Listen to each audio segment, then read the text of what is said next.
কোথা থেকে আসছেন? গুলশান থেকে। স্যার এটা সব খাওয়া। আরে ভাই, আমরা তো রেগুলার খাই না, মাঝে মধ্যে বন্ধু বান্ধব একসাথে হলে একটু শখ করে খাই। সবগুলোকে গাড়িতে তোলেন। Brother 1 minute. আরে বড় লোকের ছেলে পেলে একটু ফুর্তি ফার্তা করবেই, ছেড়ে দাও। ব্রাদার একটু আগেই বললাম থানায় যেতে হবে, এখন পুরো তার উল্টো। ভাই দেশটা এভাবেই চলবে। এইভাবে কেউ কলিং বেল চাইপা ধরে বসে থাকে? তুমি তো জানোই যে আমি তোমার জন্য সারা রাত জায়গায় বসে থাকি। আমি তোমার জন্য বাজাই না, জজ সাহেবকে একটু ডিস্টার্ব করি।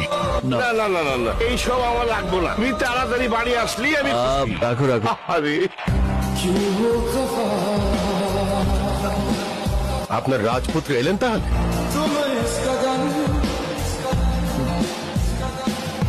হাত মুখ ধোও নাই, পেটে কিছু পড়ে নাই, শুরু করে দিছে এই বিষ খাওয়া। আমি তো খাই না চাচা।